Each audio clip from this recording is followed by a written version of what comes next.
And we'll wait a few minutes. I've gotten some emails from people saying that they are going to be coming in a little late. I've gotten some emails from people saying they've got to leave a little early. Most of them mentioned SAC COC, so understand.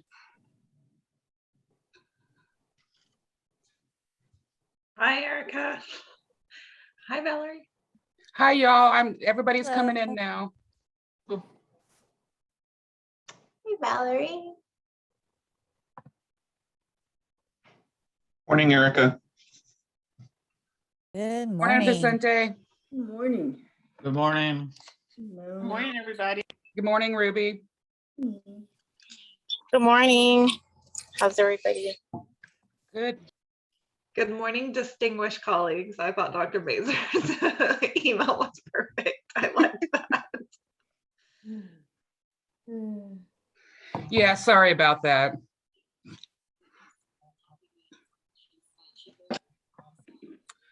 We could always have the distinguished in front of it. You know, we already have executive that sounds fancy. We could be the distinguished executive faculty. Yes, I like that. Oh no, then we'll get ourselves in hot water, because remember why we moved away from Super Senate is because it implied superiority over the other senates. I'm going to add that to the front of my name here. It's going to say distinct. Well, no, because that's actually a real title, distinguished professor. So maybe that's not okay. Maybe I'll just put it at the end, like, you know, Professor Kelly Mulder, she, her, so distinguished. So distinguished. Yeah, but really the group who changed the Super Senate name from Super Senate to United Faculty Senates was worried about the implication that the super meant that it was better than the faculty senates at the There colleges. wasn't that much of that going on, Michael Lee. There really wasn't. I just always thought it was funny because it sounded like brought y'all up- wore capes and stuff like Super Senate. Yeah. Professor Kelly Wilder, comma, super. We don't have a budget for tights and capes, so you'll have to just go with the title. Have to buy my own again. But I do like United Faculty Senates. I just know adding another acronym was like, oh, here we go.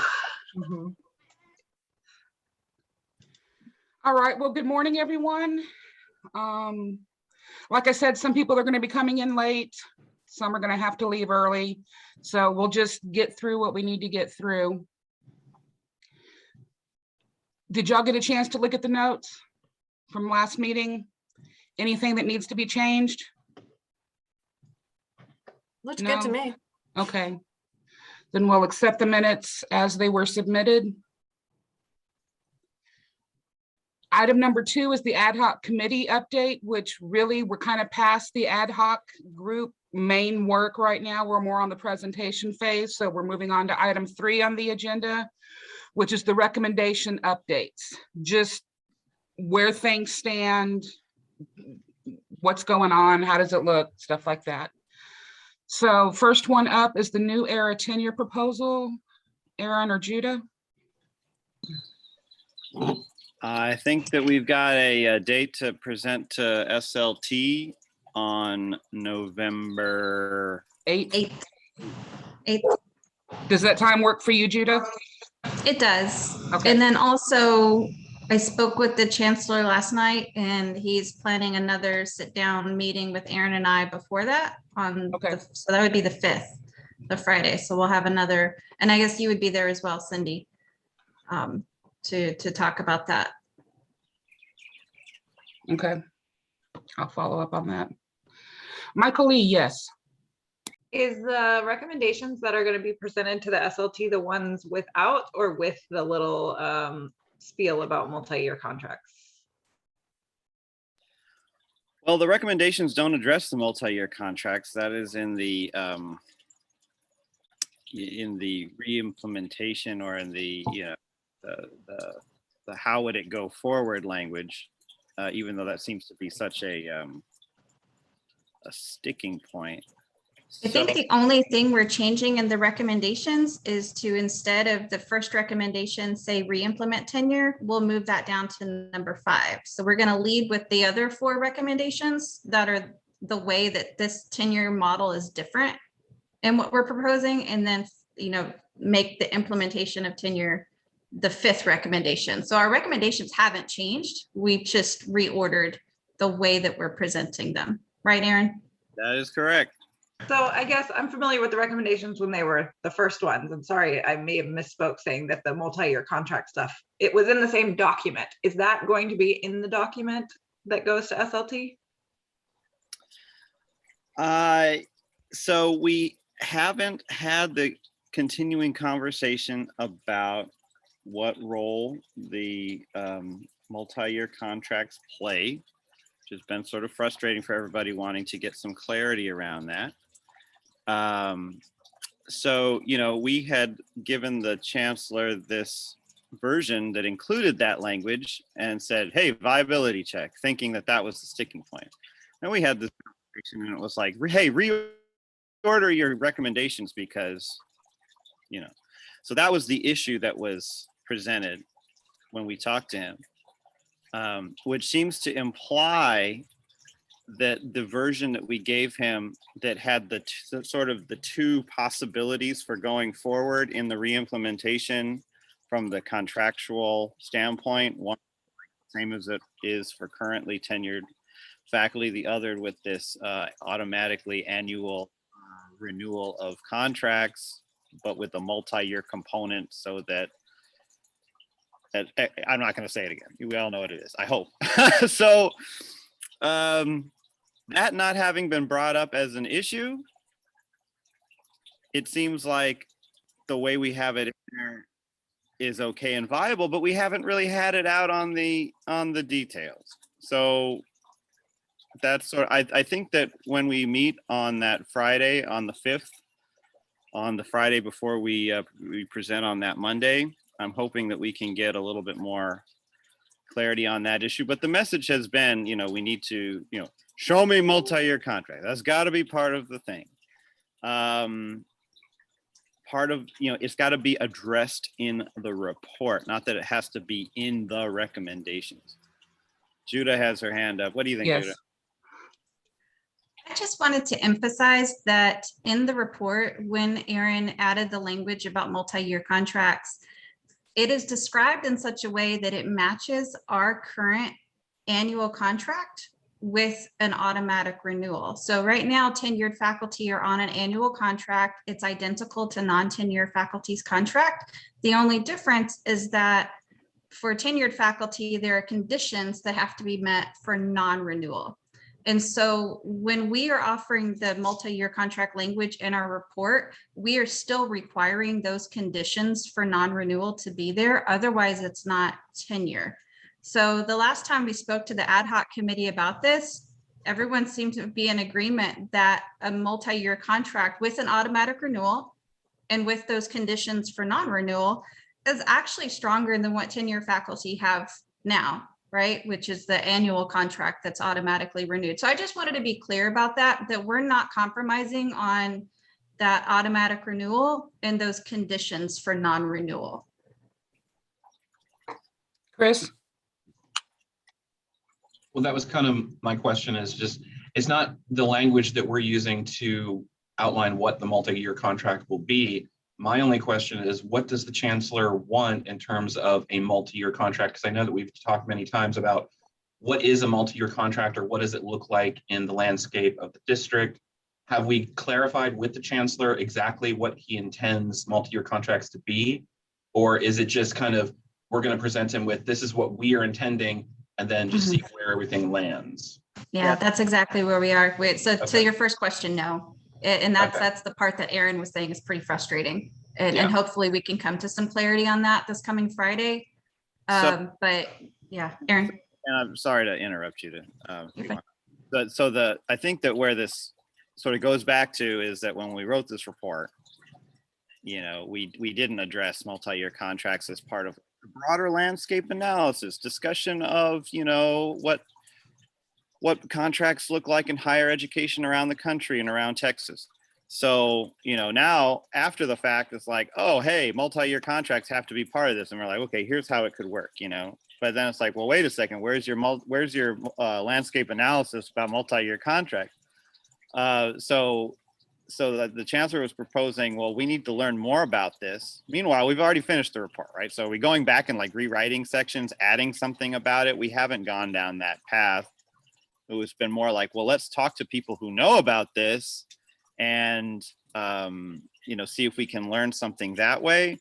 And, you know, it's just, it seems like it's sort of reopening the, you know, stepping way back into the process phase of writing the report to go say, hey, let's put this in. So that, you know, that part, yeah, that's the frustrating part. And there's not clarity. It's like, hey, let's have this conversation. And the chancellor isn't saying, this is what I think. He's saying, hey, we don't know what is really involved because we haven't had this landscape analysis surrounding multi-year contracts. And we're saying, yes, that's correct, because we didn't want them. So, you know, so that's sort of where some of the tension lies. And, you know, I'm trying to be as like, you know, I'm not self-editing anything here. This is just what's happening. And I think everyone is sort of having a good faith effort of like understanding the other side of the coin and trying to come down on like on our side, on our, you know, I hate to say it like this us and them language, but it's like, you know, it's like, hey, we want 10 year equals this. If we can make the multi-year contracts work, you know, with what 10 at its heart was automatic annual renewal and the accountability that goes along with tenure. My dogs, I'm outside. Oh, it's great out here. When we can move forward. And on the other side of the coin, it's like, well, hey, you know, this needs to be part of our, a lot of people have been asking, you know, which includes folks on the board of trustees and apparently, and I think folks from SLT. And so that's sort of where we are. We wanted to have a meeting with the people who have concerns and have issues. And so we have like, sorry, S and M. We have our that without which, right? We haven't really heard the other side of the argument on the that without which, or even why it's so multi-year contracts in the first place, or whether the multi-year contract model that we are proposing in this contract, which would, yes, I think be tenure and be a stronger sort of thing in a way, in that, I mean, that's arguable. I know there are people who disagree, but does that work? It seems to have passed the chancellor's viability check, and that's why we're moving forward to SLT. I don't know if it's passed other people's viability check. And so that's where we have, we're still unclear, but we're engaged in the conversation. I think everyone is sort of like, feels positive, optimistic. You know, there's not a lot of like headbutting going on. It's like, how can we figure this out? Sort of the tone. Judah, you wanna chime in? So, well, I wanted to share, I think this might be important. In our last UFS meeting with the chancellor, he had drafted a timeline for how he saw this moving forward to the board. And it begins with next week at the board meeting, the professional development office will highlight professional development and how it, not just new offerings, but the improvements that have been made, because that's a key part of our report. And that was one of the conditions that was given to faculty in 2017, saying, fix this. You can, you know, we can talk about tenure. Another condition was faculty evaluation. And so on that timeline is the faculty evaluation that the EFC has been working on, and that will go to the board in December. So we've got professional development going to the board in a highlight in October, faculty evaluation going in December. And then in January and February, he has meetings scheduled between Aaron and I guess probably other members of our ad hoc committee and the board to really hash this out in a more formal way with them, with board members. And then in February, there will be a student success highlight at the board. And then at some point, either in March or April is when we would presumably in this timeline bring our tenure report to the board. So I just wanted to add that there is this timeline that is giving us some hope and optimism in this process.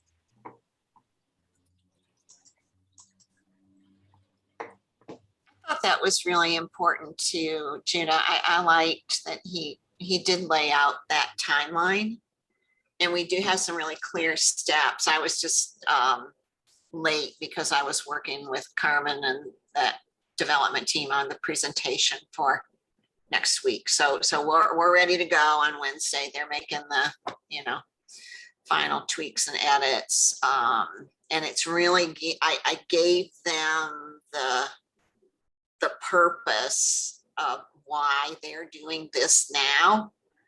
I said, this is not for you to say to the board, but this is why you are here.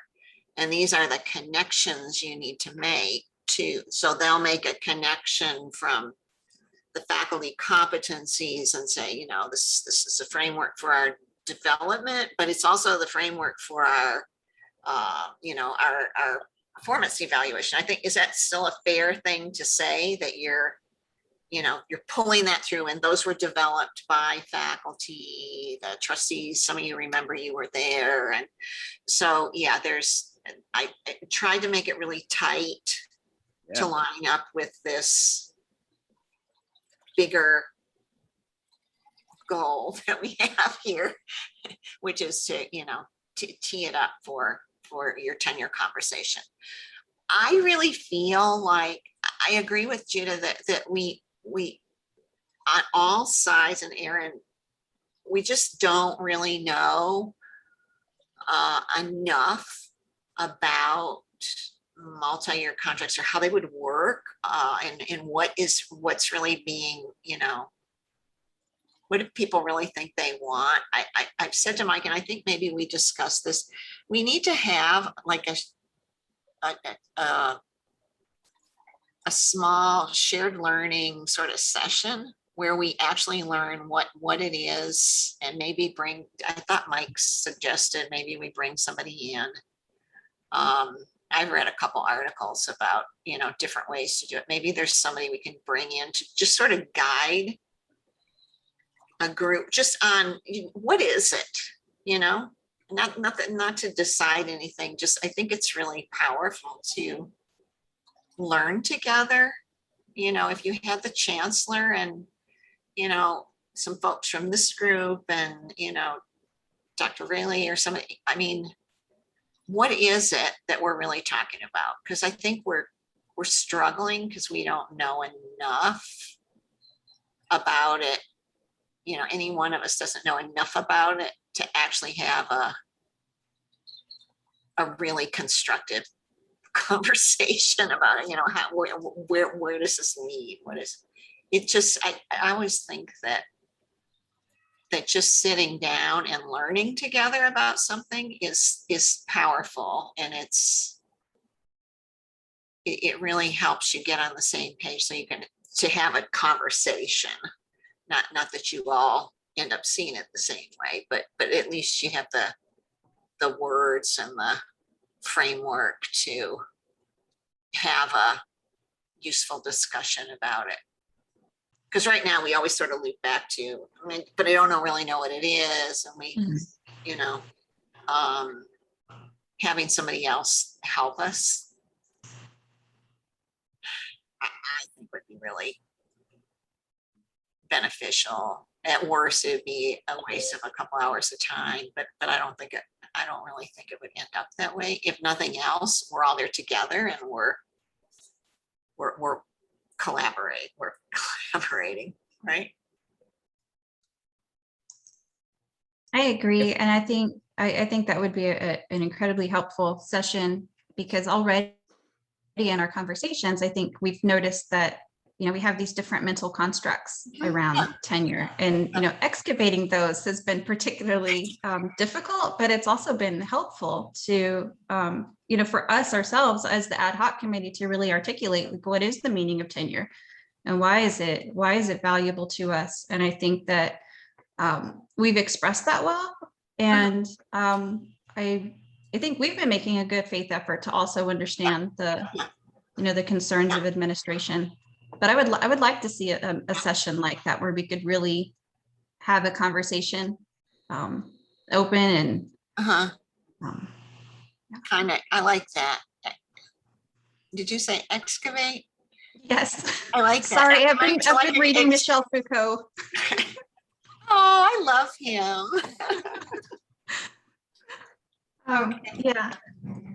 Okay, explore and it's like I'm making a note here. I'm going to see Mike this afternoon. Okay. I mean, yeah, Yeah, no, there's no, yeah, it's exploration. It's digging Mhm. around to find out, yes. Yeah, and so one of the things that so this sounds great. Let's learn together. Let's do that. I think that sounds great. Now our recommendations are irrespective of that piece of it. Yeah, yes, So yeah. we move forward with the recommendations, and then that piece of it. Now a lot of people will say, well, the skeptics, excuse me for Of intoning the course, skeptics, yeah. but they are here perhaps in this very Zoom meeting say, oh, here we go.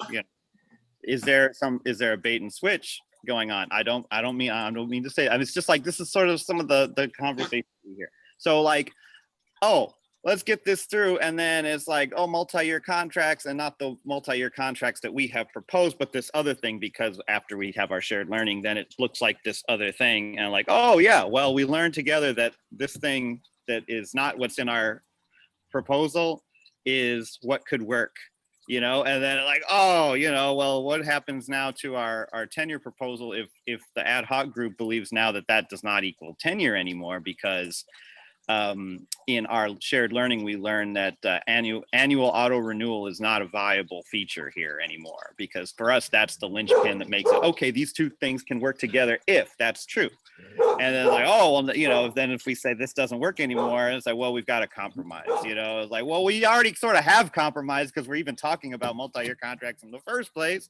So we get to this place where, it's like, well, we keep getting pushed, slippery slope down to something that we feel we don't, agree is tenure anymore. So that's my concern. I agree with shared learning sounds great. It's just that we do know what we do know is the point at which this multi-year contract situation is no longer tenure, and that the bridge too far for us in that way. Yeah. So it's cool, like, oh, let's learn things. Let's have an expert in the field. Let's look at this all together. We may not agree, right, as you mentioned, and so let's learn about it together. So I just want to, I don't know. That's sort of where I'm sitting with it, is like, it doesn't change the that without which that we're talking about. Yeah. So I think that's fair. I guess what I'm reacting to, Aaron, is just every conversation with every group, because there are, what'd you say, the conspiracy. When you go all the way over on the other side of this conversation, they're over there too. But really, let's be real. But there's this comment keeps coming up of, we'll talk about multi-year contracts, and sooner or later, even when I'm talking to somebody else who's on the other side of the conversation, we don't really know what it means. We need to sort of remedy that knowledge gap, is all I'm saying, is that we need to understand, be experts in what is it, because otherwise, if we're not, I think the reason we have a lot of conspiracy theorist angst is because we don't understand it, right? People are afraid of stuff they don't understand. So maybe that's all we're doing. I'm just saying I'm sorry. Shared learning comes from. Well, I'm on board with shared learning. Maybe I use that, but I do think it's a really powerful way for people to get some find the common ground, get some common understanding, and I don't want anybody to be threatened by that. But I do feel like there's gaps all around everybody who looks at this, and before we go to the board, we should all sort of be expert and understand. That's all. Don't be afraid of, I'm thinking there's this conspiracy thing about don't let people know too much, or I don't know what it is. I'm off. I'm gone. Any other comments or Carolyn? Yeah, a couple of things. Michael Lee, I think I read the article that you're talking about, the Georgia University system. Yeah, God and the devil are both in these details and definitions. Here's what I think I'm frustrated with at this point, is that I know that a lot of people in our upper administration tiers know how to do research. I don't think that at this point there's a reason for them to not show us their cards. In other words, give us your definition of what multi-year contract is. Give us the baseline of what you're talking about. And shared learning is great. Once we know what they're talking about, and once they know what we're talking about, then we can research the gap in between, right? But without that other side, with somebody just saying, well, you need to do data work on this, which wasn't our charge to begin with, frankly. And now, we're back to this sort of let's define. I think at this point, I would really appreciate hearing just a straightforward, from the chancellor or a vice chancellor or a group of people in positions way different than what we're in, what it is that's so sexy about a multi-year contract, right? Versus using the word tenure. Is it a labor issue that's going on here more than it is a misunderstanding or a not knowing what an institution like tenure is? Because that's another thing that for years, I've heard people say, well, board members don't understand tenure. They're board members for a higher education, for higher education. Tenure is a key component. It has been for years and years for things like academic freedom, and labor abuses, frankly. And I think that's what I think I need at this point, is to get some idea about where their baseline is, right? And I think that's also what Erin was talking about. So the shared, I absolutely agree. We need to learn stuff together. I think things are much more amicable if information is shared at a base level, because there's buy-in at so there's trust at various points. But I think at this point we need this and this, and then we need maybe that shared learning somewhere, filling in any gaps that might be there. Does that make sense?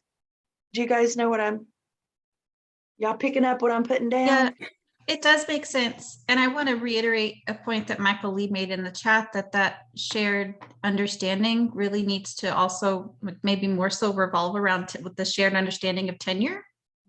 It's important for us to also come to that shared understanding of what a multi-year contract is. I like how you put that, why it's so sexy to administration.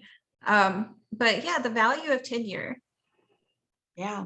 We need to have a deep shared understanding of why it's valuable, not just for faculty, but for our students and for our community and for our equity goals. Like, tenure is part of that. Tenure is part of protecting our faculty against things that I talked to faculty this week who are experiencing pushback because people are upset they're teaching CRT, just because they mention race. Right. Like, that's happening to our faculty right now. But and the faculty aren't the ones suffering because of that. It's the rest of the students in that classroom who are suffering because of that, if you ask me. Because now the classroom's been censored by this one person who has a problem with it. And the faculty member feels like they don't have any way of, going forward with anyway, you understand what I'm saying? So, I mean, that's what you're saying. Sure, it's faculty at some level, but it's the students, it's the community. Students, it's our institution. Yeah. That's where we need to come to that shared understanding that this isn't just about faculty, it's about all of us. Yeah.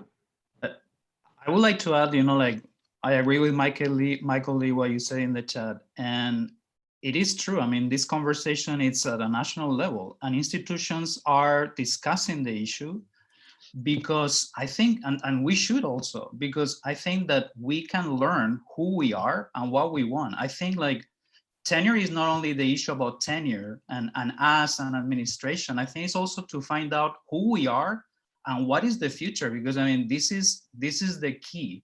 I think the conversation should be transparent. Caroline, you mentioned, I think we need to be open and honest in the conversation. And I think we've been very honest, and just be honest and find out who we are, what's our mission, what do we want in the future. regardless of what we decide or what the institution decide, I think we should be open, transparent, and find out what we want. That's a good point. I like that you're kind of looking at this in the future, because I believe that we have a just administration right now who does value academic freedom, and we have a board that values academic freedom. But we are thinking about the future, right? We're thinking about faculty beyond us, and ensuring these protections for them.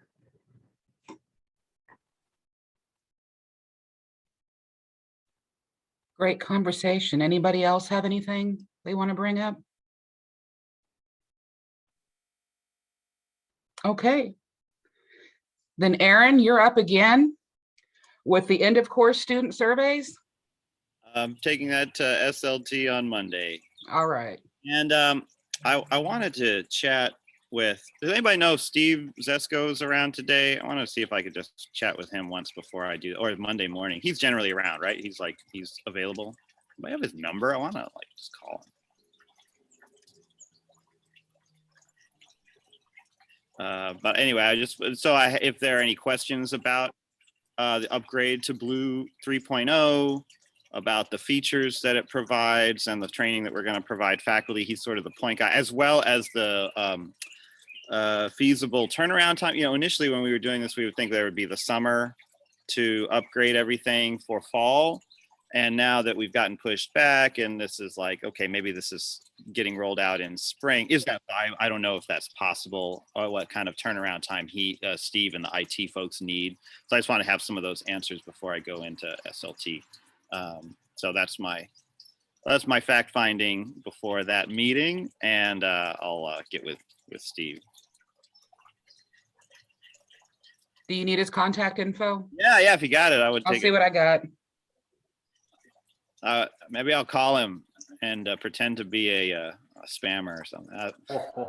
Email or his car loan or his car warranty. You need his email.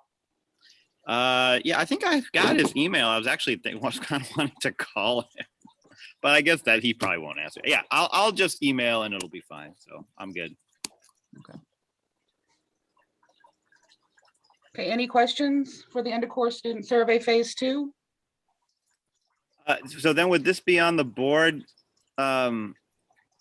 agenda for December, or is that going to be like too many things in December because we've already got faculty? We're going to aim for December.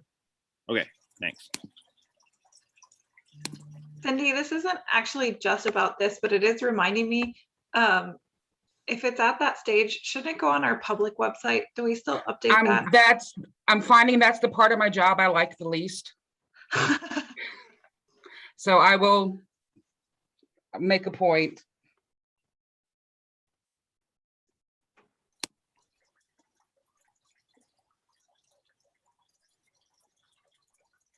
To update the website.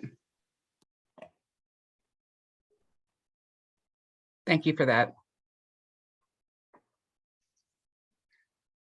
Okay, next is faculty evaluation and platform. Kelly, Ruby, how are things going?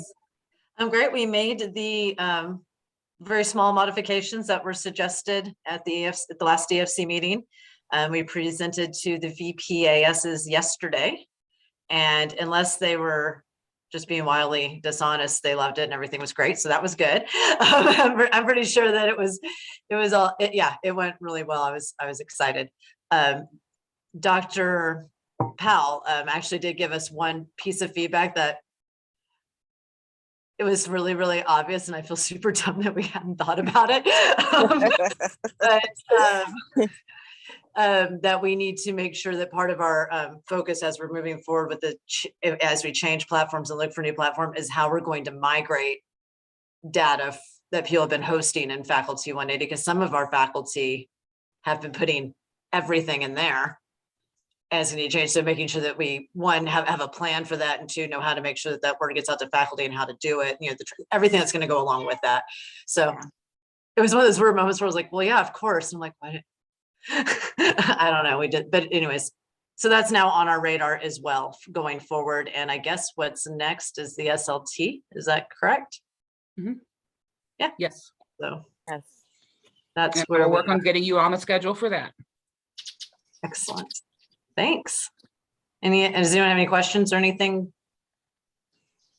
Just to add a comment, I wouldn't feel bad about not thinking about that because that kind of falls under phase 2, right? That's probably why Yeah, that wasn't that's on it. there.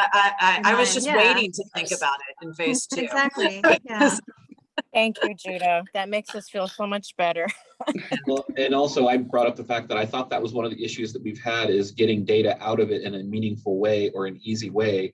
So that's already one of the dings against it while we were considering this in the first place. Yeah. So I'm curious to talk to the vendor and be like, how do you pull data out, or who is the data steward for Faculty 180 in the district, or It's Erlinda Ibarra.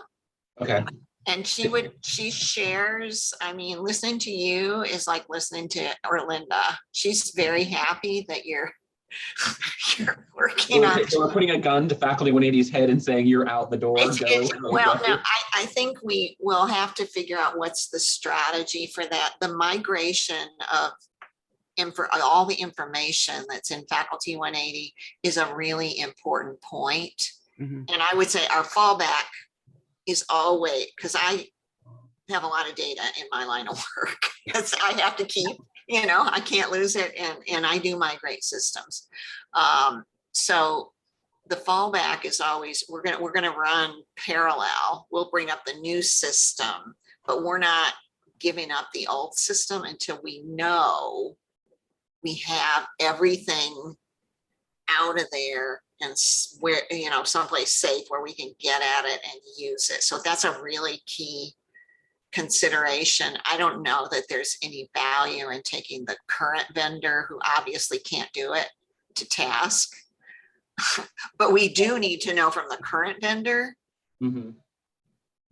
how do we get our data? How, how do we get it? That'll be one of our things on our list of. It's very, Can you pull data out of here, or here's our current vendor, what can you do to ensure that we have security, and also that we're no data loss, and people aren't going to have to do everything all over again.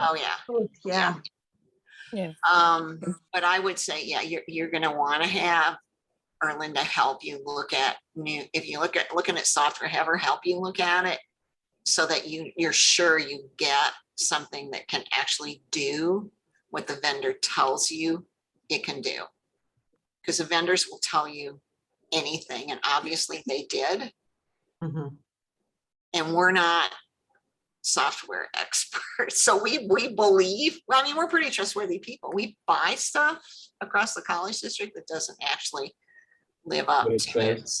And it's really hard. It's, it sounds like a small thing, but it's really, it's a big thing. It's a big thing for everybody.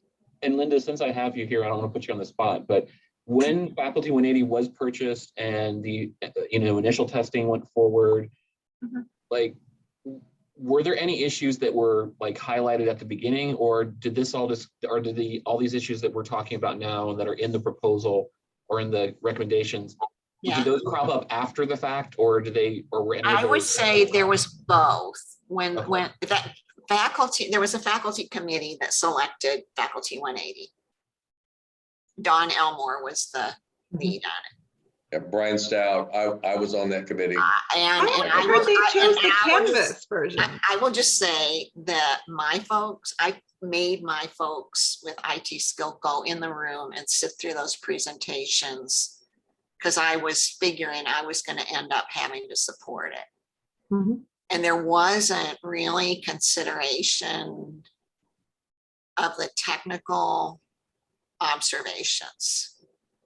The thing that sticks out to me, and maybe it's not fair, but the thing that sticks out to me is the vote was for Faculty 180 because it was designed by a faculty member.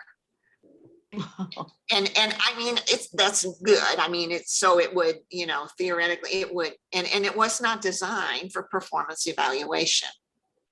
And we wanted it to do some things that it wasn't designed to do. It was really designed to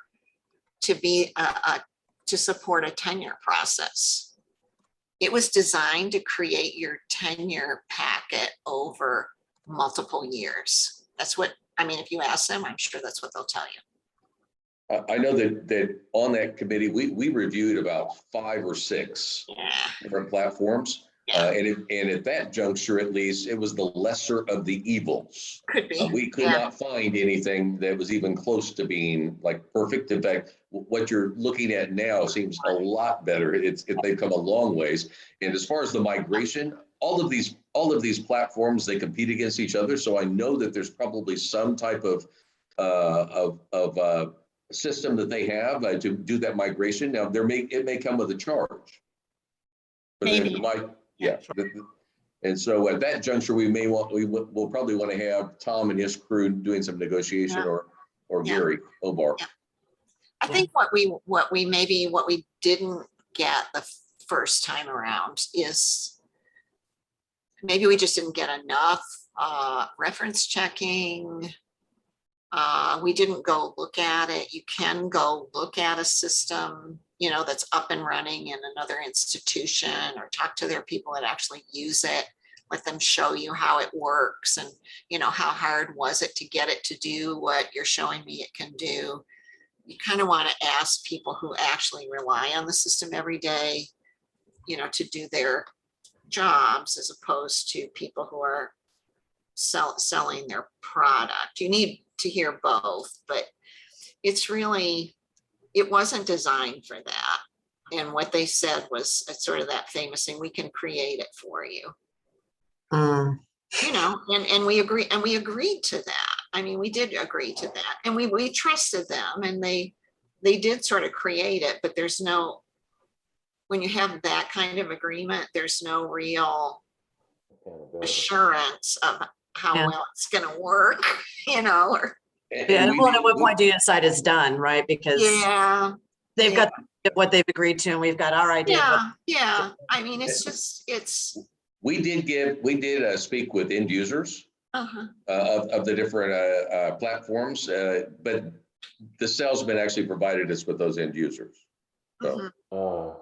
Yeah, see, that's, I think the market, the landscape's changed a lot. You know, I mean, you know how fast technology is changing. So I would think that options are a lot better now. There's a lot of opportunity to take a look at it. You know, and some softwares are very customizable by us, and some are like Faculty 180, where you're very dependent on the software company, and probably we want something, it sounds like you'll want something that you can manage more and sort of build out to what you need here from within Alamo colleges, rather than being dependent on that software folks. Linda, I'd like to add that we've had an opportunity to have Dr. Cleary's team review some software packages that Academic Success was considering. Yeah. And that team really took those companies through the paces. They looked under every rock, screw, and bolt, and drilled them as to the functionality of their system. Yeah. And we actually made different decisions because of that process.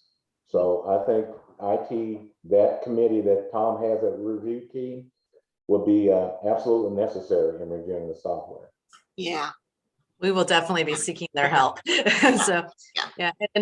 One other thing that's just I thought was really good news is that when I talked to the committee last week, everyone wanted to stay on for phase 2, even people that had told me later that they couldn't do it in another year, like they just needed to be done. I think just like getting it started the process, I think the momentum up to the enthusiasm and the energy for it, because everyone's like, no, I'll stay. And I'm like, excellent. Now I don't have to go beg people. So that's great. And they know what they're getting into. Yeah, that's true. So. Okay, any other comments? We're here to help you. I mean, Erlinda and I are here to help you, and I've got a couple other high technical skill folks that are part-time for me now, but also very strong to help. Good, thank you. Because we will definitely. If we need more eyes on it, I mean, it's important to you and it's important to me. You know, these are official employee records, really. Right. We can't, you know, we can't let them get messed up. And I Mhm. guess the only other thing I'd say is we just really need to be careful about protecting the information that's in the system today. Once you tell a vendor you're not, you know, they're being replaced, Yeah. they don't always put you at the top of their list when you're Right. trying to get your data. Okay. Yeah, so we'll just have to figure out how to make sure that doesn't happen. And Tom's very helpful, Okay. Cleary, in making sure that goes well. I'll ask mentor, so maybe he'll be nice and help me out. Maybe he'll- Yeah, he's good at that.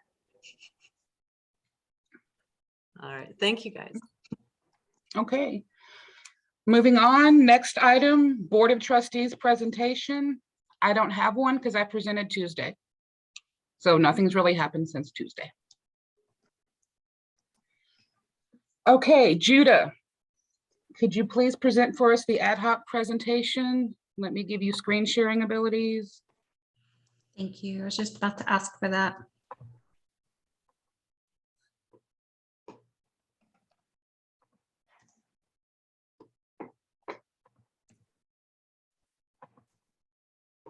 Okay.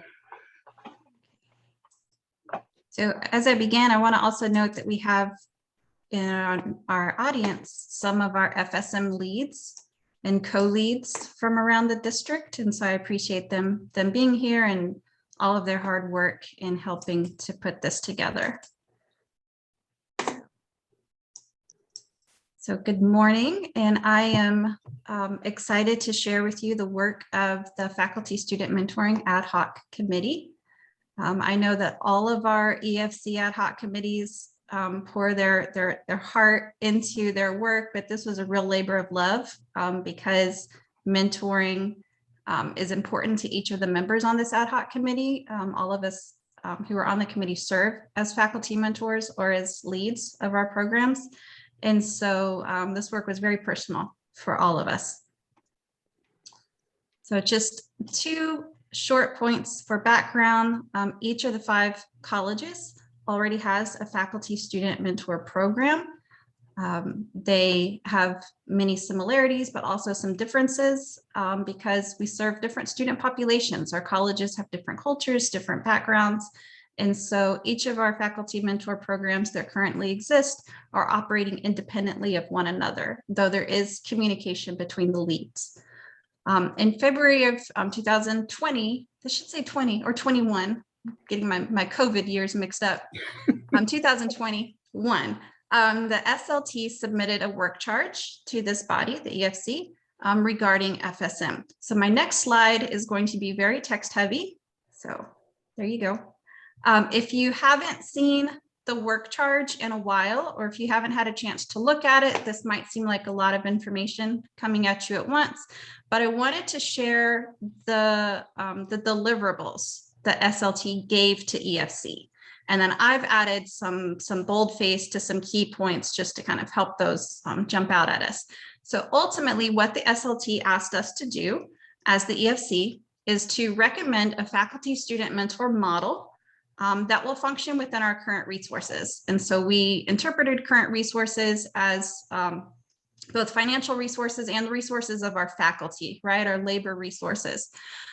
So our goal is to develop recommendations for a faculty mentor model that will bring faculty mentoring to scale, so increase participation of faculty and students, and that works within our current service hour requirements for faculty. So faculty are supposed to, I think it differs per college, but there's a specific number of hours of college service each week that faculty are required to perform.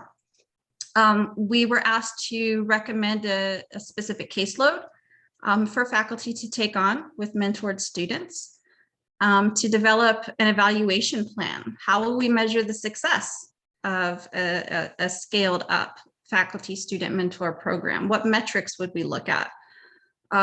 We were asked to recommend support structures, and I'll just share that a lot of our recommendations are going to revolve around that 6th point of specific infrastructure needs that we identified. We were asked to recommend a process for documenting the contacts that happen between faculty mentors and their students. Professional development the faculty will need to ensure a robust mentoring program. We were asked to determine whether or not our faculty job description needs to be amended, to be revised, to reflect faculty student mentoring. And finally, we were asked to utilize our current faculty mentoring leads. And so we did, and a few of them are present here today. So these are the members of our group. They are all either faculty student mentor leads, or like I said, mentors themselves. We had 2 deans that joined us occasionally. They weren't there for every meeting, but they did come to share their thoughts on our work and to help support us. And then I was co-chairing this committee with Olivia Sandoval, who was on our UFS last year. So she's since rolled off of UFS. So I want to share kind of our process and then the fundamental cares that emerged from this process. And we began by looking at the existing literature on faculty student mentoring, and there really isn't a lot of literature on the type of mentoring that we're talking about. There's a great deal of literature on mentoring in the business world. There's a lot of literature on mentoring between faculty and graduate students, between faculty and students that they're doing research with. But there's scant research on a formalized faculty student mentoring program. Now there is some, and in the report, we do provide a list of our research resources. But I want to emphasize that this is a growing field, and this is a great opportunity for future research and maybe even research at our own institution that could perhaps be publishable with the success of our program. We examined the current status of our FSM programs, and that's where the bulk of our attention went. What are we currently doing that addresses those deliverables? And we just really did a deep dive into the structure of our current programs, the strengths of our current programs, where the leads who are running those programs, where they see opportunities for improvement. So that's the bulk of our conversation and our meetings. And we even had an opportunity to meet with Dr. Flores to hear what he wants to see in a scaled up faculty student mentor program. And so finally, from these conversations, we developed recommendations that address each deliverable. So when you look at the report, we organized the report in such a way that we listed the deliverables with our recommendations next to them. And so through all of our meetings and our conversations, there were 3 themes that emerged. And these are the fundamental cares that we were kind of going with as we developed these recommendations. Primarily the success of our students, right? Helping our students cross the finish line, helping them reach their academic goals, whether that's to transfer to a university, whether it's a certificate, helping them reach whatever their personalized goal is. That is our primary concern and our primary care.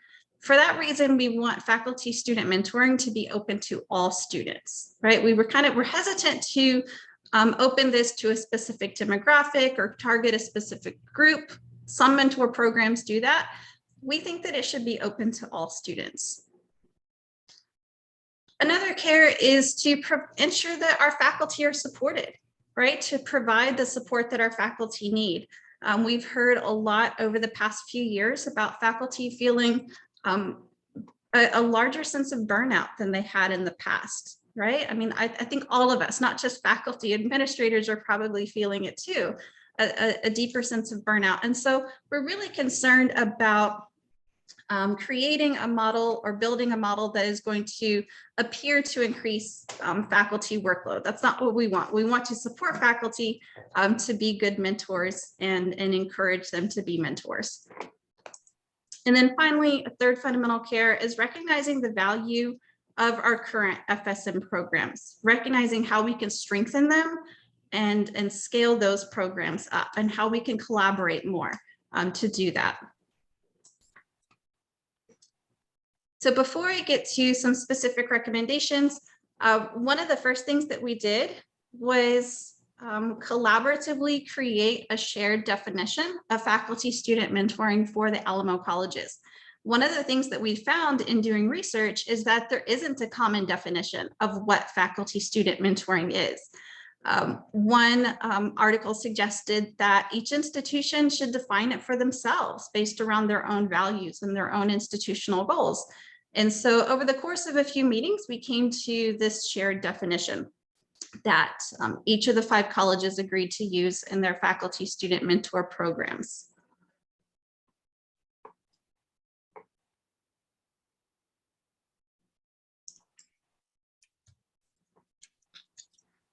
And our recommendations, although our report structures the recommendations next to each of the 10 deliverables, our recommendations fall into 3 categories, right? So we're recommending some key institutional supports. These involve, resources and infrastructure for our programs. We have recommendations around faculty participation, and then recommendations for assessing our FSM programs. So our first recommendation category, provide key institutional support to each existing faculty-student mentoring program at the 5 colleges. The current FSM leads already talk with one another. They already have communication. They've especially communicated during the course of this work, but we recommend ongoing regular meetings between those FSM leads so that they can continue to learn from each other, continue to collaborate, continue to share resources. One of the suggestions in the report for sharing resources is just to create a Canvas shell where each of the leads can be identified as a teacher in that shell and have the ability to upload documents and to upload resources. A lot of times in our meetings, a suggestion would come up for something that we could do to improve our programs, and a lead from another college would say, oh, we're doing that. We have that resource. And so we want to create a platform where those resources can be shared.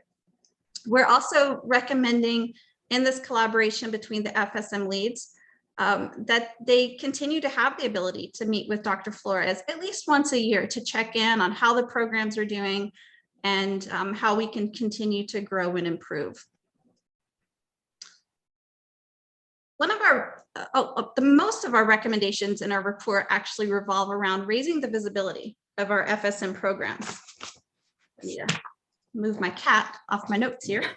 In this recommendation, we're looking at this at the district level and at the college level. And so at the district level, we recommend utilizing some communication features that already exist. So for example, the fireside chats with the student trustees, that would be a great way to highlight the mentoring programs. The student trustee could talk to students who have been mentored, to faculty mentors themselves, to just help raise the visibility. I know the chancellor has his A Seat at the Table program, and that would be another great way to highlight mentoring as a topic on one of those programs, right? Or he could talk to a student or to a faculty or to students and faculty who have been mentored. We also suggest sharing stories of mentored students and their successes with the board. So the FSM leads do go to the board occasionally to give them updates. And so we suggest that when they give updates that we have the ability to, in some way, either through a video or for a student present at the board, to share their own story, because that's always most impactful for getting more people on board with a program. At the college level, just a few examples of how we suggest raising the visibility. There's a way to embed college-specific links within Canvas shells. So in each of our Canvas shells, we have a link to our college library. That's just an automatic link that's in Canvas. And so we suggest doing the same with FSM so that it's always there as a resource available to students and to faculty, right? Our FSM leads are already going to faculty meetings, to department meetings, to new student orientation. And so they're going to continue that type of promotion. We're also recommending specific financial support to our FSM programs. This is one of the ways that we differ across the colleges. Some of our programs have budgets while others do not. Some of our programs offer more release time to FSM leads. And so one of our recommendations is a 6-hour course release time to each FSM lead for each 16-week semester. And that release time can be shared with a co-lead. We're also recommending a specific budget. One of the colleges has found that a $2,000 budget for operational cost, promotional advertisement, rewards to faculty has been sufficient. And so we're asking for that budget in each of the programs across the college, right, to provide that infrastructure support. We're also recommending the continuation of the annual FSM conference. I believe we had the first one this past year, and the second one is currently being planned. And so that's an important support that will help with the professional development of our mentors, and not just for our mentors, but for others. Our second recommendation is around faculty participation. So we recommend incentivizing and rewarding faculty participation. And there's a number of ways to do this. First, we're recommending that faculty participation continue to be voluntary.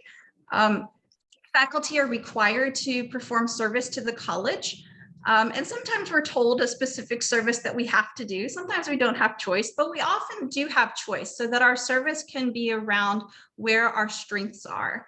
And so that our service can be where we really want to pour our heart into. And so we're recommending that participation in FSM be voluntary, and that it continue to count as service to college on our evaluations and promotion and eventually tenure dossiers.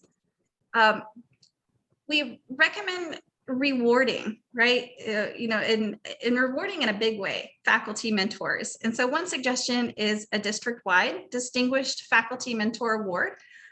One of our colleges, I believe Northwest Vista, already awards distinguished mentors. And so we're suggesting doing this at a district level and allowing this again to be something that's highlighted at the board along with the student who nominated the faculty member to really raise awareness of how mentoring is impacting our students and impacting faculty.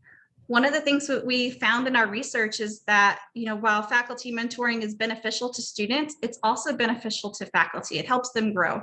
And then, that's ultimately helping the institution. We recommend against revising the faculty job description. It currently states that faculty serve as mentors and advisors to their students, and this is referring to students in their classrooms.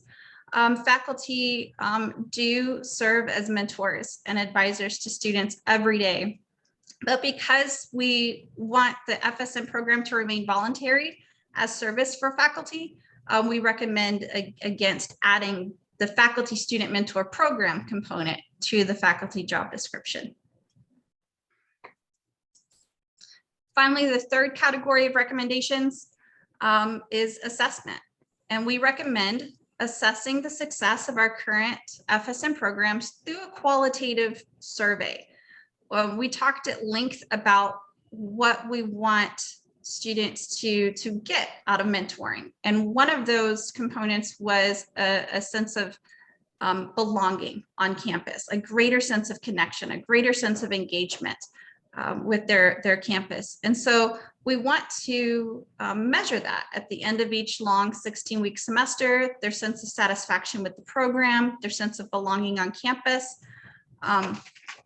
Some research shows that faculty student mentoring helps students really hone in on what their goals are, their academic goals, and helps refine that. And so that could be a piece that we're also measuring on that qualitative survey.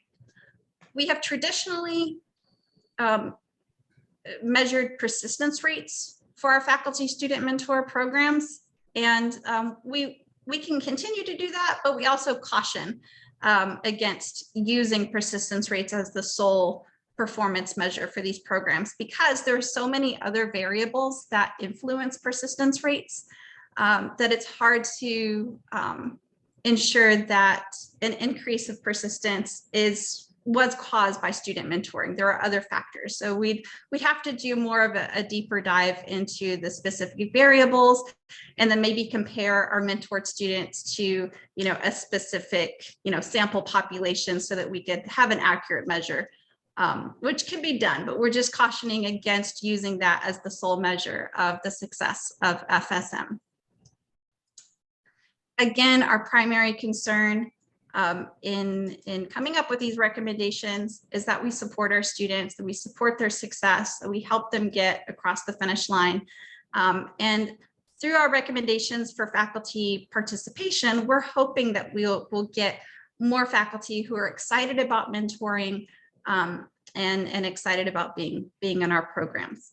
So with that, I will be happy to take any questions that you have. And I wasn't timing that. So if y'all could tell me, that felt really long, but was it? Not as There long were as the tenure more one. slides than I remember them being. Yes, it was. Oh, I didn't share this with you. No, you may have. I just don't remember. Because I've been through it. I just didn't remember there being that many slides. It didn't click in with me before. Some of them, so I can change it, but one of the things that I did, this was a change I did this morning. Some of the slides, I took the information and I kind of, so that there wouldn't be so many words on each slide, I kind of divided them between multiple slides, but I can change that. Yeah. Yeah, I just know that sometimes it's overwhelming having a lot of text. Yeah. In front of you. Were there any slides that you felt were maybe unnecessary or some information that, because I think that would be helpful. Judah, oh, I'm sorry, I should use the hand. Oh, you're fine. Oh, Aaron, can Erica go first and then you? I mean, I have some comments, but if anyone else wants to go first, that's totally fine. If we're talking about the format and the length and stuff, I have some content stuff, but should I go ahead or? Go ahead. You raised your hand.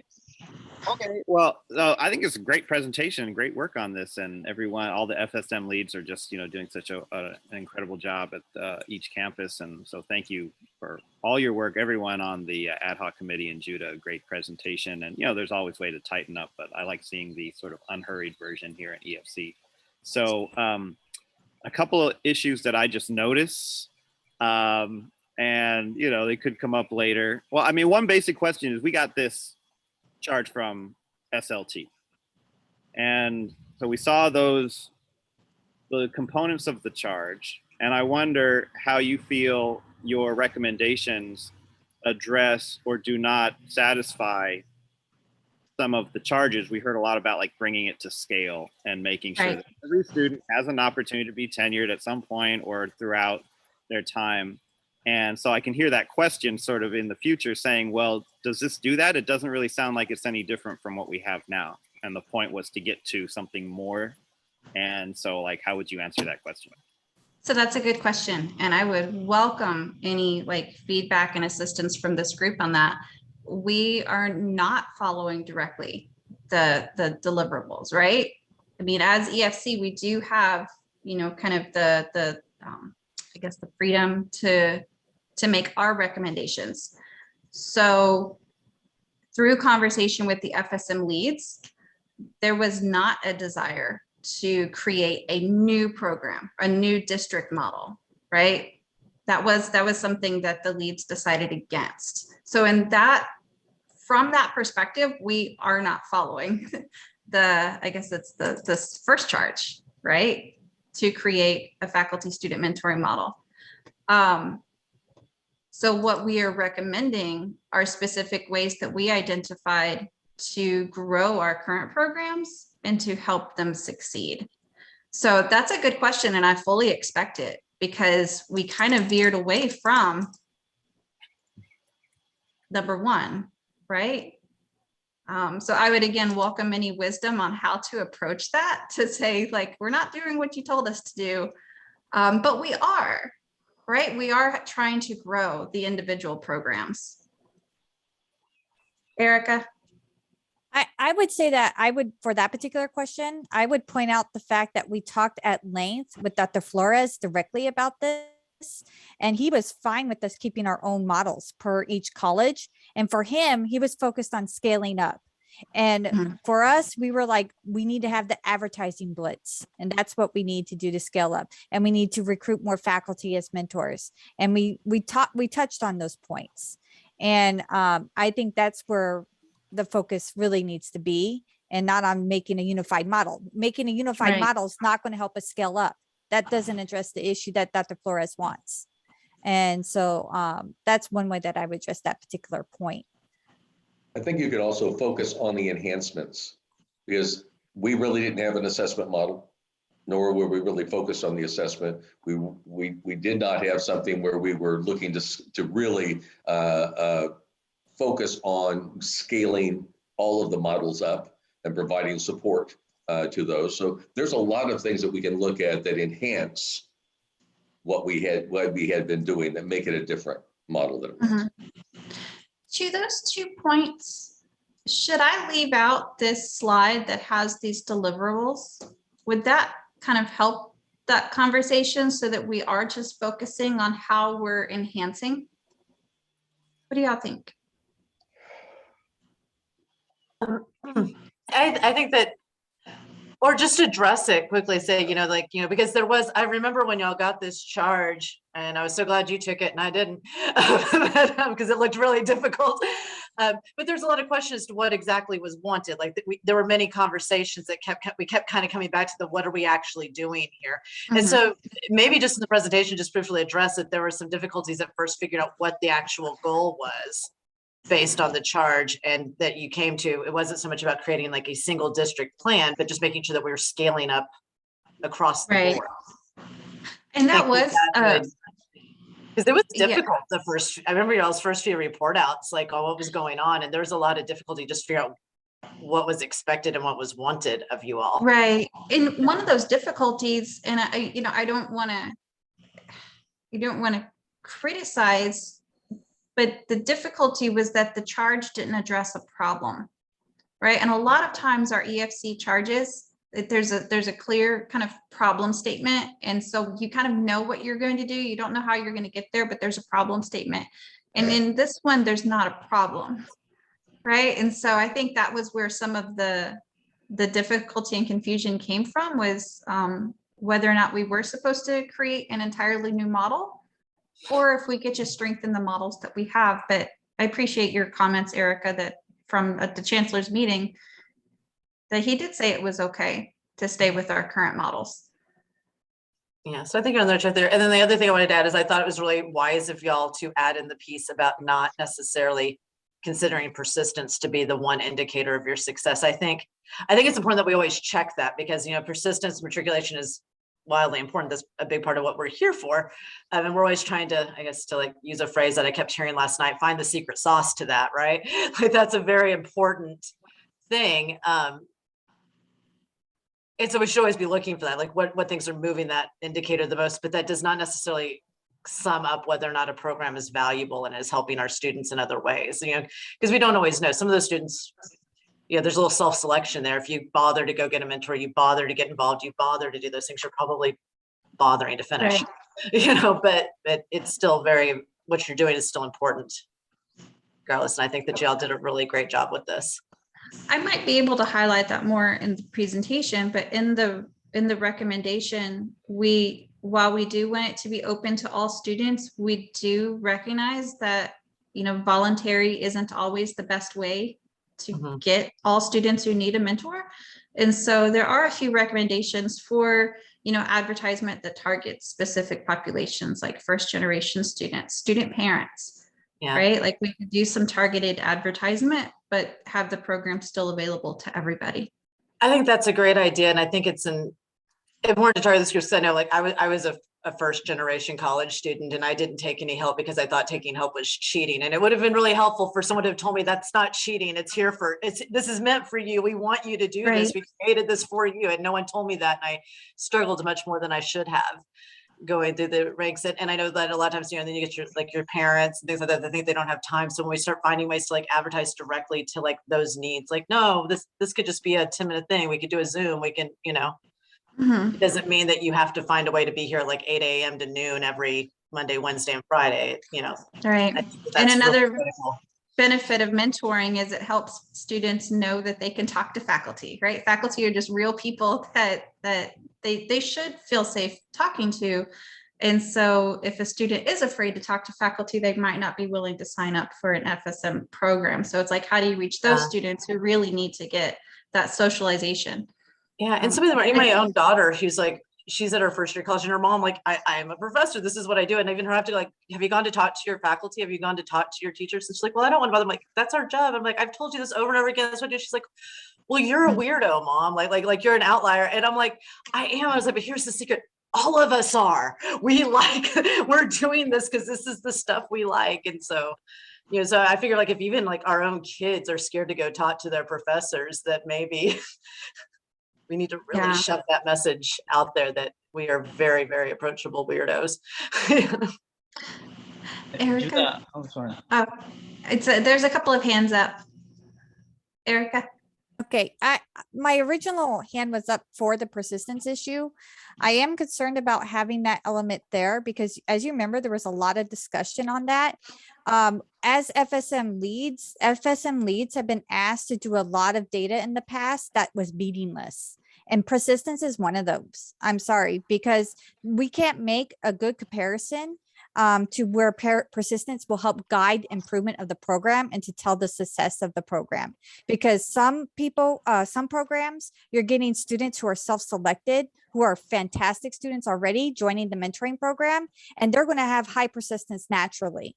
But then other programs target students who are struggling and they're going to have persistence that is low naturally. And so how does that guide the program, right? If you compare it to people who aren't being mentored.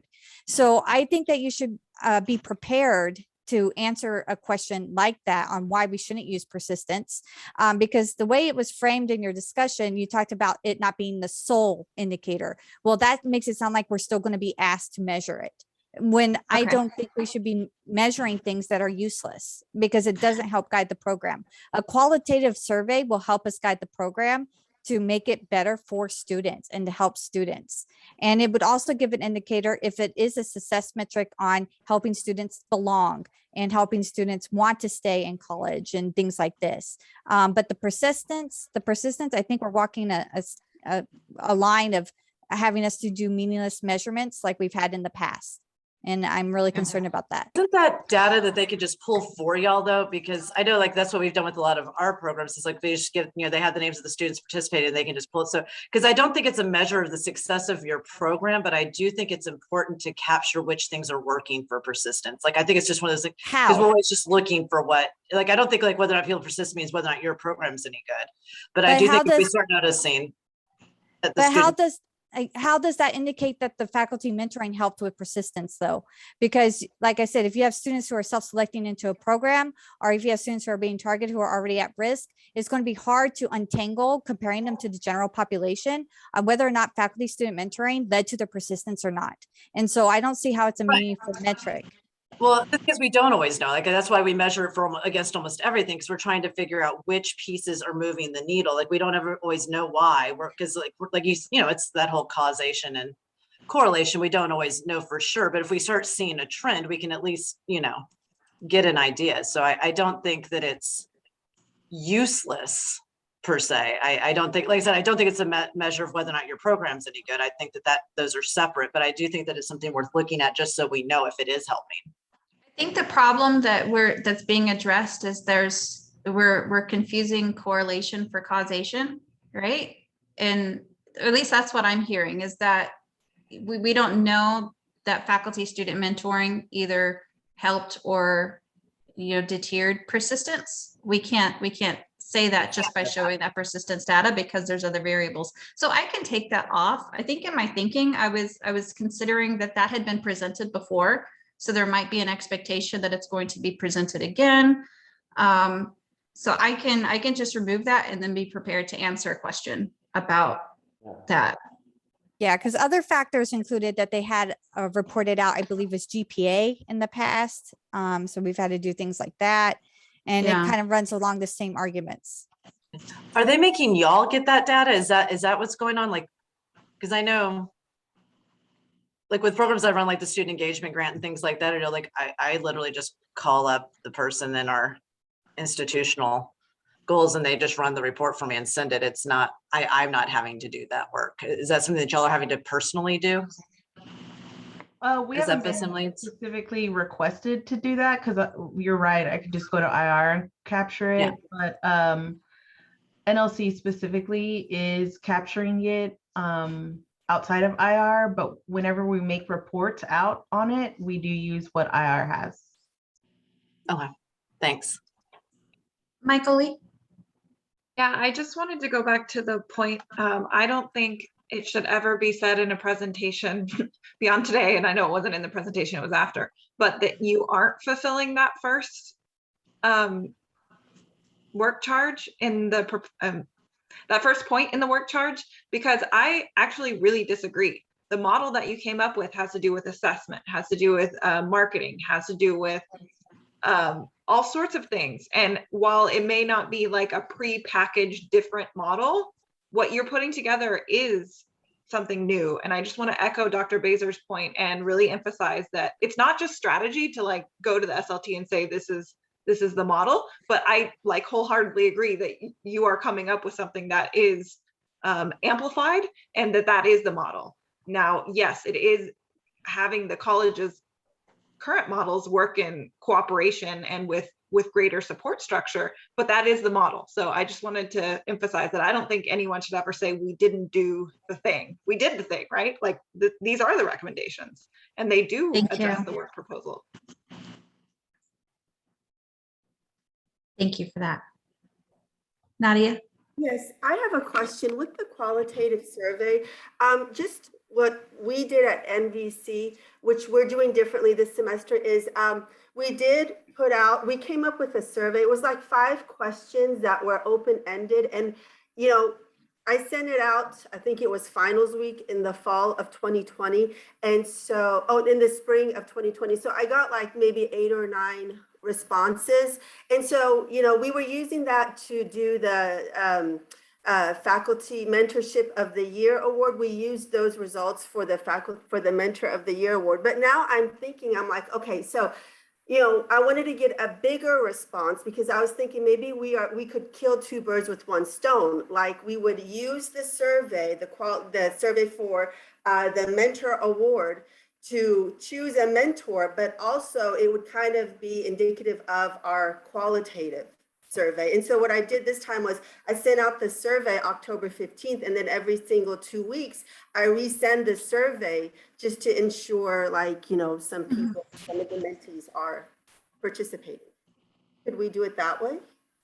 Absolutely. And I think this is the kind of like collaboration and sharing of ideas that we're kind of emphasizing in that first recommendation, right? Like you have a survey that you're using that, you know, is successful, and it's also helping you facilitate rewarding faculty. And so that's certainly a model that we could follow in that. Absolutely. Because we've been talking about, we don't have an example of the survey yet, but we need to compile that survey. The leads will work on that together. Sure. And I know Vicente, you had a comment. I don't want to skip you. And then Aaron. I just want to say, like, well, thank you. I think this looks really good, I think. And I also think, like, you know, we struggle because we need that interaction with our students on campus. We know that means success. And I don't know if you have considered, you know, to have, I mean, you talk about $2,000 budget, but I don't know to what extent you can explore the idea, like, you know, like the intimidation of the student going to an office hour, traditional setting. I don't know when we can create spaces on our campuses for these interactions that they're like more welcoming for them. I don't know, like. Vincent, I'm sorry, but here at NVC, we are planning on doing an open house once we go face to face, a little bit more face to face. We do plan on doing an open house and bringing in some of our mentors, you know, from each discipline, and then we trying to recruit students that way. Okay, thanks. Aaron? So I'm sure this is part of your conversations and already is part of conversations at the college level. But I just had a question about if the DEI or diversity or equity inclusion is part, because it's not mentioned in your report, but I'm sure you guys talked about it, and we hear you know, about research and studies where students of color, particularly, there's been studies about how that really makes a big difference for so I realize we're trying to help all students. We're trying to, you know, let each college address their, you know, we have HSIs and we have the historically Black college at St. Philip. So is that just something that's addressed at the college level of like any sort of particular effort to help particular populations, or is that even part of this conversation? So it's mentioned in the report in the introduction and in the like literature review area that there is literature that suggests, you know, improvements in those areas for mentored students, and some faculty student mentor programs target specific minoritized groups. And so we're not recommending that, right? Like our programs are open. We're suggesting that they continue to be open to all students. But I think that I could do a better job of highlighting that that's one of the values of mentoring. So maybe I could put that in, you know, kind of the introduction of the presentation, because I think that is important. But that's where it is in the report, is in the introduction, and it probably isn't not as much as it could be. And there aren't, and just to be clear, there aren't any specific recommendations related to that. No. Which I think is fine. I think it should be mentioned in the presentation to show, like, of course, that's part of the reason we're doing this, you know. Mm-hmm. Great job. Thank you. Any other questions? Yeah, Judah, would it be helpful? I'm just thinking, my head's on the faculty development presentation for the board. Would you like me to just have them add a bullet that one of their priorities for the coming year would be to support your team's work on faculty student mentoring? I mean, not say any more than that, because. Right. But with that, I mean, do you want it? Would you like a tie in there? From my perspective, I think that would be helpful. I'm looking at my leads, my FSM leads in the room. Is that something that y'all think also would be, you know, just a statement from on the professional development presentation that they will be supporting that? I think so.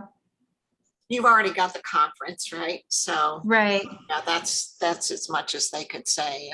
Mm-hmm.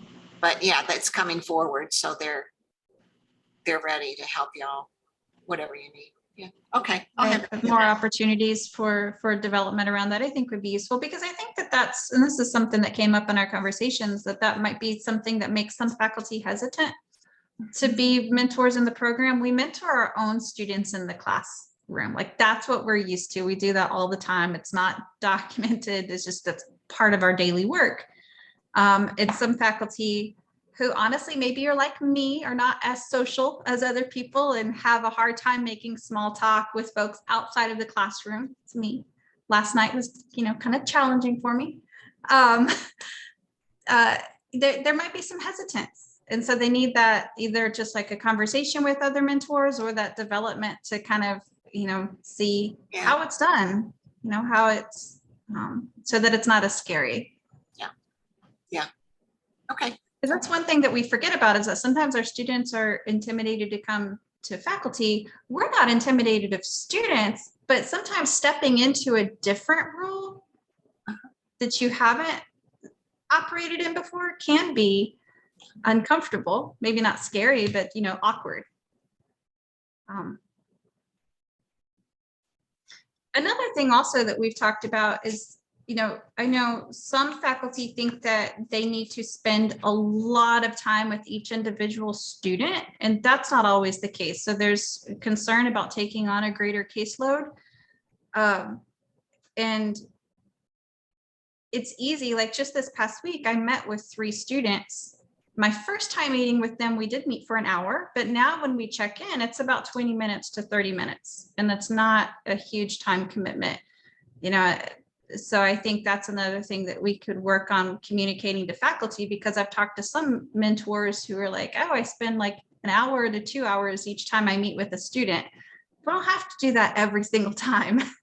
Sometimes it's just a quick check-in to check on goals and how they're doing.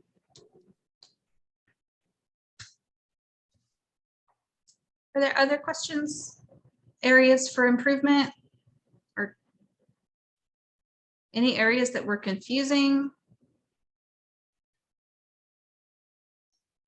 What does the documentation of these meetings look like? So the documentation of the meetings, faculty can utilize Navigate, and Tamara does a great job of providing some professional development around that. But that's another example of a voluntary tool. Like, they're not required to put in notes in that. At the end of the semester at NLC, what we do is the faculty just determine like how many hours they spent. Is that the question, Victoria, if I'm remembering it right? Like how many hours they spent? No, we ask what resources or other outside tools faculty use to document meetings. We literally just straight ask like that, because it is voluntary of use of Navigate at NLC. So we have a Navigate as an option if they use it, but faculty are allowed to input what resources if they are documenting meetings like that. We were trying to create a program at NLC that was not as paperwork heavy for the faculty, because they were volunteering their time. So we were trying to make it a smooth transition, but also when we started back in 2019, faculty didn't necessarily have a positive outlook on FSM. So we were also trying to create an attractive program to also recruit faculty, not necessarily just students. So that was definitely one of the things that attracted our faculty, was the minimal amount and how they decided to capture or document meetings. Thank you. I also wanted to note, it's not in our report right now, but to go along with our recommendation of the 6 hours of course release, the leads have, there's a document that's being worked on right now that lays out the responsibilities of the leads, sort of like district level responsibilities, and then we need to refine the college level responsibilities. They differ campus to campus, but that's a piece that we've discussed also that might be good to add to the report, just to kind of buttress that request for the release time. Aaron? Yeah, in trying to sort of anticipate some questions, as you put the mentoring in the category of service. So is there an estimated number of hours of service?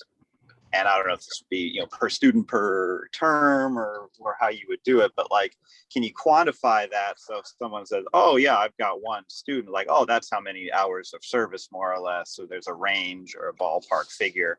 So if somebody had like, 5 or 6 mentees, then, that would account for a large percentage of service. And, that person would not maybe be expected to do other things or something like that. I'm just wondering what the numbers are. Yeah, we haven't gotten that granular or specific, or I should say prescriptive with that, because as it stands, certainly some faculty do a lot more service, like outside of their required service hours. We know that's often the case, but faculty are also kind of on their own moderate what they take on in their service and the service load that they take on. So I don't know, I think we haven't discussed that, and I don't know if that's a particular question that we need to be able to address, but we're also being cautious to not be prescriptive with that.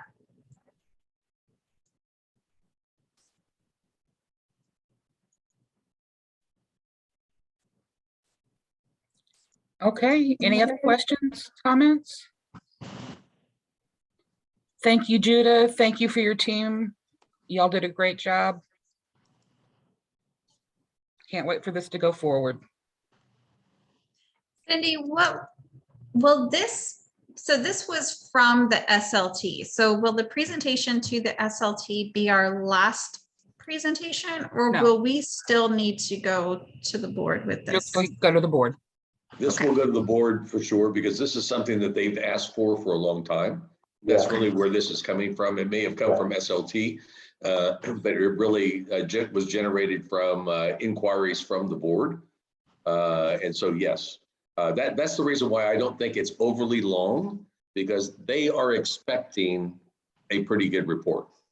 Okay. A thorough report. So I think this fits the bill perfectly. And so Dr. Bazer, from your perspective, since you're, kind of part of those conversations about what the board is expecting and what they want to see, do you feel like this fits that? They'll still ask some questions.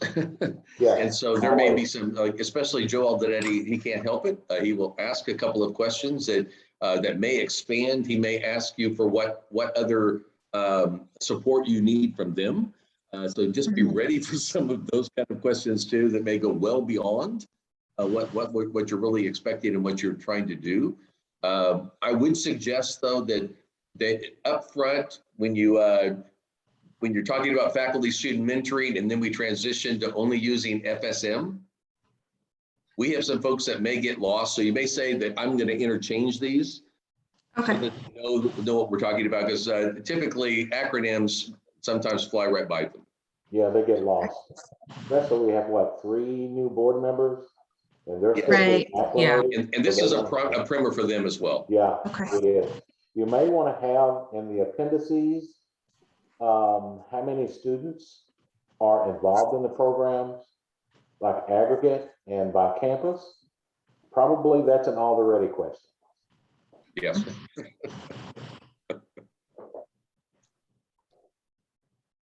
And he'll ask, how are you going to reach the rest of them? And that's through advertising, through all kinds of incentives that we might be able to do. So I think we're covered. Yeah, and I really want to applaud the faculty. Before this came to the committee, a huge amount of work on the part of the faculty with the assistance of Tammy. So I certainly really appreciate that. I attended your meetings, listened to your discussions, so I know you all really sweat blood over this program. And then it came to the faculty work group here, and you all did much more work. So thank you so much for the work that you're doing. And thank you, Tammy, for supporting your faculty. And Judah, if you guys can quantify some of the number of people and the number of faculty hours that went into this, because this has been a long journey. Oh my gosh, yeah. They need to know that this wasn't something that we put together last weekend.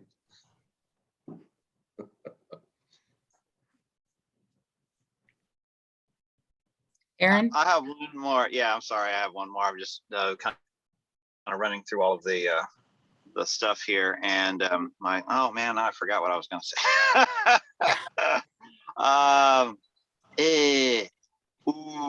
I'm so sorry. That happens to our musicians all the time. Yeah, yeah, from one musician to another, huh, George? Yeah, you're playing a chart and you go to the bridge and you forget. What is it? Yeah. Oh, but it was a great question. It was a really good one. Oh yeah, okay, I got it. So at one point when we were talking to Dr. Flores, he was linking faculty student mentoring with experiential learning, and I also didn't hear that as part of the report. And I know that there's a link, but it was case by case. Is there anything where experiential learning should be, mentioned directly as a component or featured or a highly valued part of the mentoring experience? So I think where we could link that is in faculty being aware of the resources that are available on campus to direct students to. So, you know, one of my mentees this week, I was really encouraging her to get involved with, you know, SGA, or student government, right? And then, you know, another mentee, she was telling me about her interests, and I was like, we have a club for that. And this is what they're doing. So I think just having the faculty aware of some of the experiential learning opportunities on campus, they can then, you know, help their students get involved in that, because mentoring is connected with the experiential learning, but it's not, you know, part of the experiential learning. But it can be an element of the professional development for faculty, so that they know, that they're aware. A toolkit. Now, in the process of this work, I did have a conversation with a person at NLC who's involved with experiential learning. And we didn't talk about this in our ad hoc committee, but they did say that on their end, they can ask students to do a little write-up, like some sort of, you know, short little essay that they would look at, where the student says how they were impacted by mentoring, how they, you know, have improved through mentoring, and student life could count that as experiential learning. But that wouldn't be on our side. Like the mentors wouldn't have the students do that. That would be on the student life side. So student life can utilize mentoring as an experiential learning opportunity.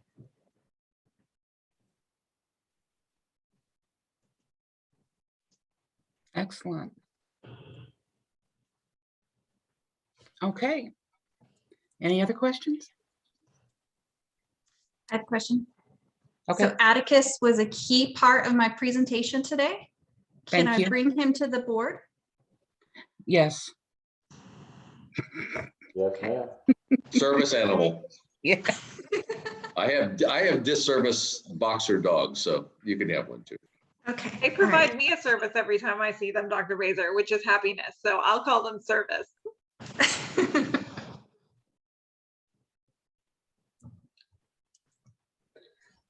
Okay. I'd like to move that we send it on to the next stage, or we don't do motions because we're consensus. We were But anyway, consensus, but yeah. do we consent to send it forward? Yeah. I consent. Consent. I'm not sure what the right word. I'm consenseful about it. I'm consent. Thank you, Judith. Great work. Thank you, Dr. Riley. And thank you to Victoria, Tammy, Erica, who came today, and Nadia. I really appreciate all of your work. I enjoyed working with you on this committee. Thank you. Thank you, Judah, for doing all this and for guiding us. Thank you so much. Yes, thank you, Judah.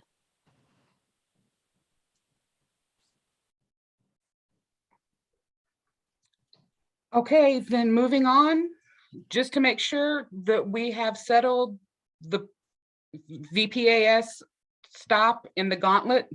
We all okay with that? Okay. Then before we adjourn, I need to let y'all know I'm going to be out for a week starting next Wednesday till the following Thursday. I'm having some dental work done. And so I'm going to be out. So I'm not going to miss an EFC meeting. This is where we've got the 5th Friday in the month.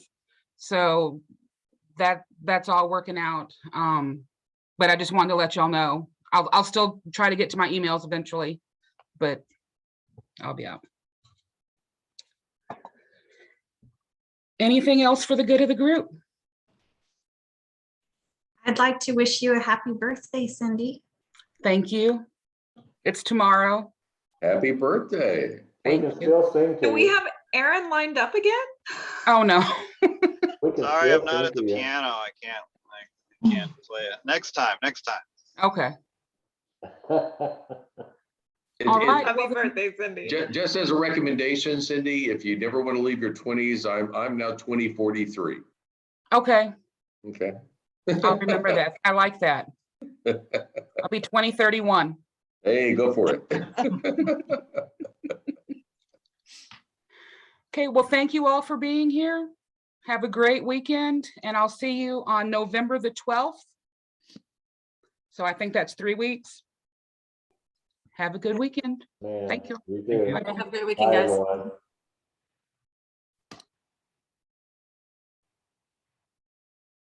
Hey, Judah, Yes. are we still having a collaborative meeting with staff, Senate? Oh, yeah, at 12. Thank you for reminding me about that. And then Cindy, I don't know, I was trying to follow the chat. If there was anything in the chat that was like a little tip or a useful comment. I'll send you a Or- copy of the chat. Okay, because I saw some of the leads were writing some stuff, and so I just wanted to be sure to capture that. So. Yeah, I'll Thank you. print up the text file from Zoom Thank you. as soon as I remember how to do that. I wonder if I can save it. Let's see. Oh, I can save it. Let's Really? see. Yeah, let's open chat file not found. Oh, okay, no, you have it set to where it's not. Oh, no, that's for sharing a file. Okay. Oh, okay. No, because sometimes you can save it, but I think that's turned off. Okay. Oh, well. I should be able to, I think it's a text file that gets created in Zoom with the chat Oh, on wait, it. I just saved it. Oh. Show in folder. There it is. Yeah. and How'd you so do there's. that? So open up your chat. Okay. And do you see in the side of the chat box, there's the 3 little dots? Yes, next to the smiley face. Right. So if you click Save on that at the but so it automatically for you it might be saved. But then that allows others to save it. So that's good. That is So I just saved it. So I'm good. Okay. So all right. Thank you. Did Good it job. it been good? Okay. Good job. Okay. Bye. Bye. Hi, Cindy. Hi, Delia. You good? Oh, yes, ma'am. I'm sorry. I got caught up with a project for the department and I was trying to rush through it and I just left it. Okay. I'll get you the link for the first part if that's what you'd like. Yes, please. And I'll fill in the blanks and things. Okay. And I was trying to follow Judah's instructions on saving the chat because I did copy some of the comments on the chat for the discussion, but not all of them because that was going pretty fast. Do you have your chat open? I do have it open. You see down there where you type stuff in below where the yes. You see the smiley face? Yes, and says and the 3 dots next to it. Okay, so where is it going to save it? It'll show you. So you click on save chat, and then it gives you a note that says chat saved. Then it says show in folder across from it. Mine doesn't say that. Just says just click on chat save, and that's it. It doesn't tell me where it went. Oh, I see. Okay, show in folder. That's right. And click on that, and that'll take you to the folder. Perfect. Okay. And then you can move it to wherever you want to save it, if you know, or just print it up from there. Okay, that sounds good. Thank you so much. Appreciate it. You have no idea how much easier you make my job. I just want to say thank you for that, because not having to worry about taking the notes. Yeah, no. Absolutely. I certainly don't mind. I just apologize for coming in so late. And you know, another thing was that yesterday I had another meeting that I had to take minutes to, and that one started at 12:30. So in the back of my mind, also I was thinking, oh, it starts at 12:30. Right. But I was thinking, no, this one starts earlier. What time does it start? And so I'm in a crunch and things, and so I totally apologize for that. That's no problem. So, but yeah, if you'll send me that, I will certainly get that transposed and I'll send it to you. Okay. It takes about an hour to upload. No problem. No problem. And this afternoon. luck on your dental surgery. Okay. I'll keep you in my prayers. Thank All you. right. Take care. You too. Bye-bye.